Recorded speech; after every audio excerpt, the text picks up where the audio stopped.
How to close a panel discussion. Generally speaking, people remember the beginning of your panel and the end of your panel. It's called the recency bias and the primacy bias. My name is Kristen Arnold, and I'm a professional panel moderator and a leading authority on moderating panel discussions. And you want to end your panel so that the audience is walking out going, oh my gosh, that was the best panel ever. Hashtag best panel ever. Let's find out how.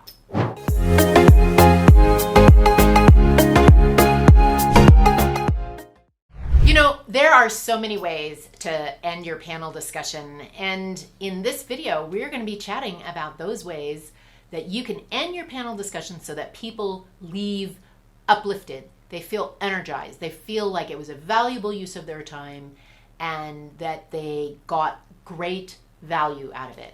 So let's dive right in. Even before you get to your closing, about a minute or two, you want to signal to the audience that you're about ready to close. So usually that might be towards the end of Q&A. We have time for one or two more questions, or it might be, I have one last question for the panel, or I'm going to take one more question and then I'm going to summarize, or however you're going to cue to the audience that we're coming to a close. So one of the ways that you can close the panel discussion is that you as the moderator can summarize. You can say, here are the top 3 themes that I heard. These are the top 3 takeaways. I always love 3 for some reason. Or here's the one drum beat I kept hearing. Like whatever comes to you, you somehow summarize it, but you summarize it concisely and compactly. You can also have your panelists summarize, which frankly is my favorite because number 1, it's a lot easier. But number 2, the reason why you have your panelists is so that they can share their wisdom.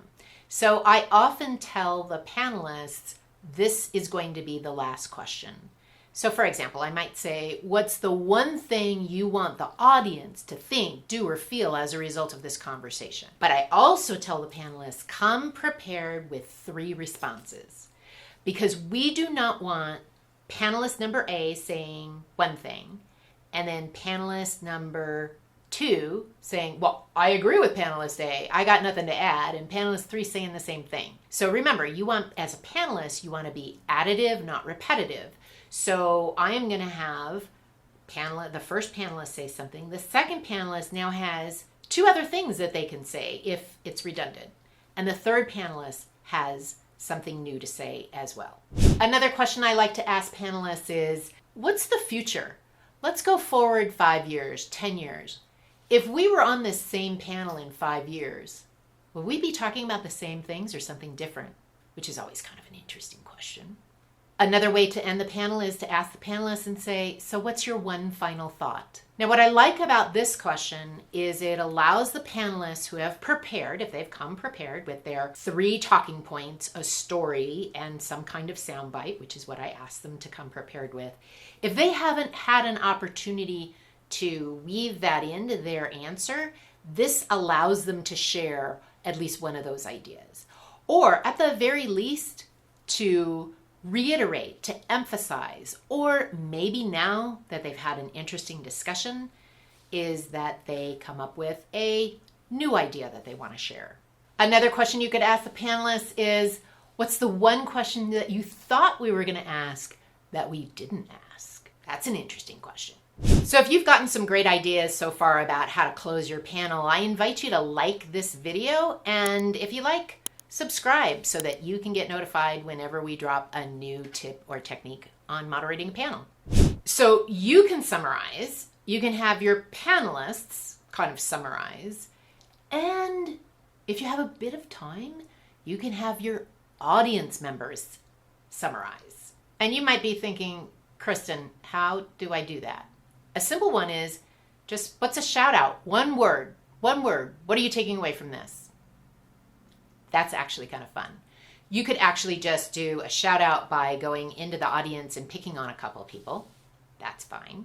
You could ask the audience a thought-provoking question, such as, how does this integrate with everything else that you've heard in this conference? You could have them nudge their neighbor and talk about it and then debrief a couple of answers.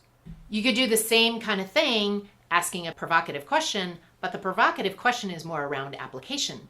So what are you going to do? What's your key takeaway? Have people nudge their neighbors, shout out an answer, or you can go into the audience and debrief. You see how these are all kind of iterative. You're facilitating that small group interaction and then getting a couple of ideas. So that's how you get the audience to summarize for you. The last piece of your conclusion is housekeeping.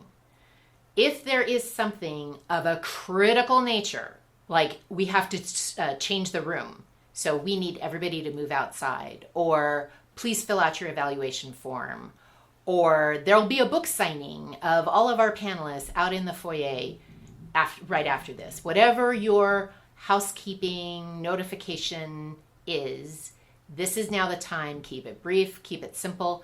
Some meeting organizers will actually have a slide to put the housekeeping up on the slide so everybody can see that, and then that way you can be very brief, because your audience is like in this nice, happy spot. Remember, you want recency. You don't want them dragged down by boring housekeeping announcements. So minimize the housekeeping announcements, and then finally, you want to put the icing on the cake with a big thank you to your panelists.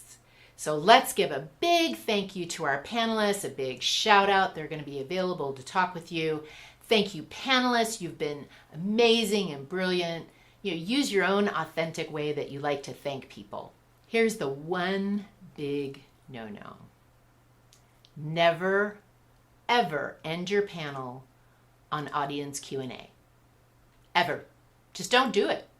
Just don't do it. If you are going to have audience Q&A, always save that last question, that last summary, that last something that leaves the audience in an upbeat tone versus it's Q&A. Thanks for the Q&A. See you later.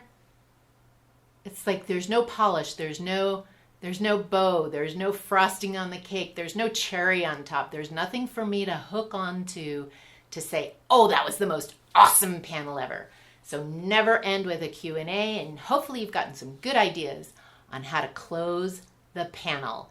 If you'd like more, go to my free 7-part video course at www.howtomoderateapanel.com. You'll find out more. Hope to see you there.